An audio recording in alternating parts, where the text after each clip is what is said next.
Hey guys, welcome back to another episode of The Surfer's Journey. In today's episode, we're going to talk about why your wetsuit choice is the most important choice that you could make as a surfer. It doesn't matter what kind of surfboard you have. If you're too cold and too uncomfortable out in the surf, how can you expect to perform well? So in today's video, I'm going to elaborate on how to choose the best wetsuit for you. And guys, if you're new to the channel, please subscribe now so you can stay up to date with all of my latest videos and tutorials. But for now, let's get into today's lesson of the week.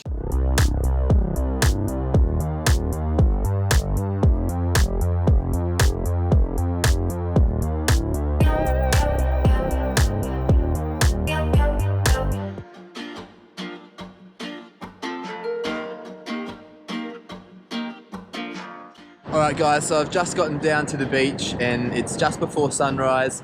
It's about 4 degrees, and I know that a lot of you probably have surfed in colder conditions, but still cold conditions, and that's why I've chosen to really rubber up today. And I've got a 4-3 wetsuit on that's got a hood inbuilt to keep me really toasty. You can see I've got gloves and boots on to make sure that my hands and feet stay nice and warm. There's nothing worse than getting cold feet or hands when they go numb, just get really uncomfortable and it's hard to focus. So today, hopefully, I'll stay nice and toasty.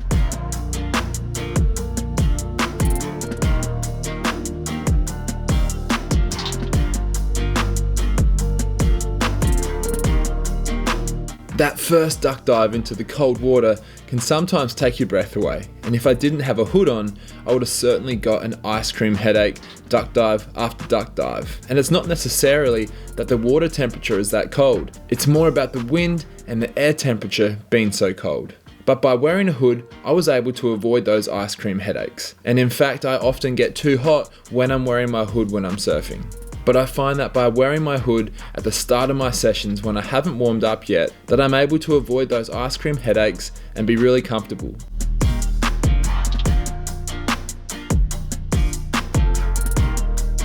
By having boots, gloves, and a wetsuit that is really high quality, I'm able to avoid any sort of seepage coming into my wetsuit, which means that I stay nice and warm. If you have a lower quality wetsuit, you'll find that the water starts to seep in through the seams. Now, while booties and gloves might reduce your dexterity and your ability to actually feel the surfboard, I find that the comfort that they give me far outweighs that loss of dexterity. There's no doubt that wetsuit selection is almost as confusing as surfboard selection.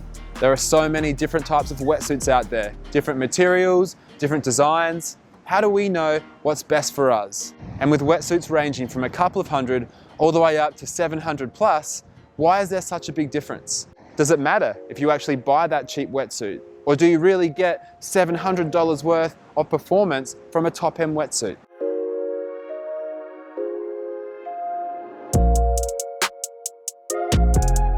I'll come back to that question at the end of the video, but it's not just cold water where we wear wetsuits.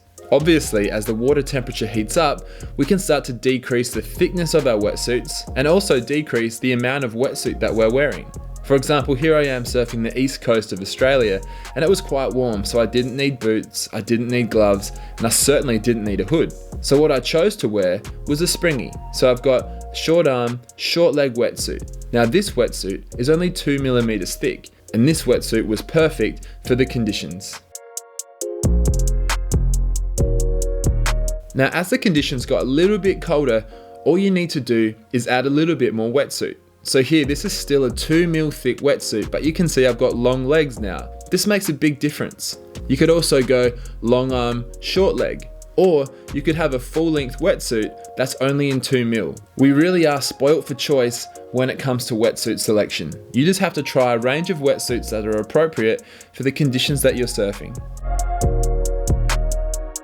As surfers, we all love a good bargain, but be very careful if you see a wetsuit that's on sale online and you haven't ever tried that brand before. Don't just assume that because you're a medium in another brand that you're going to be a medium in that brand. I've been caught out before, and there's nothing worse than getting a wetsuit that doesn't fit you well. So make sure that you always try on that specific brand before you buy.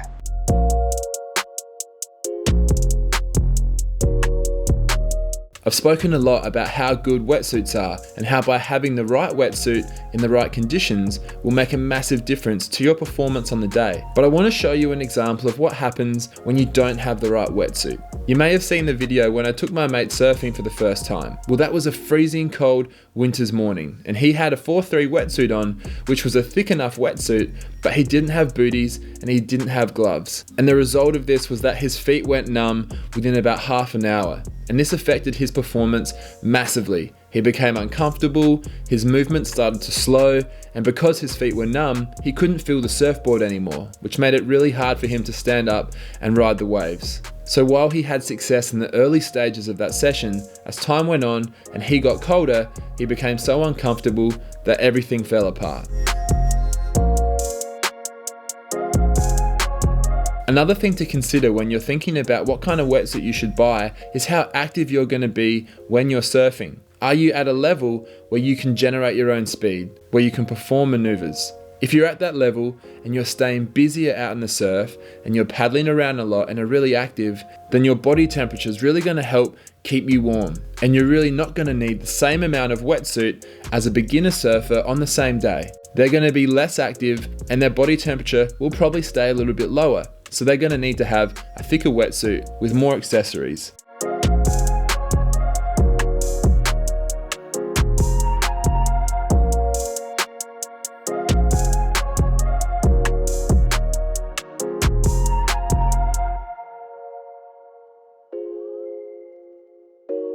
Now, when it comes to those top-end wetsuits, is it worth spending that huge amount of money? Well, it really depends on where you're at with your surfing.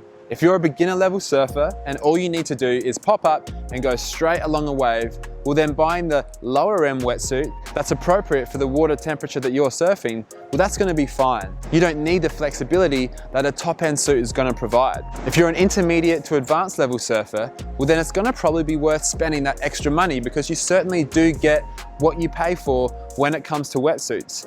We want that extra flexibility so that we can move more comfortably. And generally the intermediate and above level surfer is more active, so they're going to be paddling a lot more.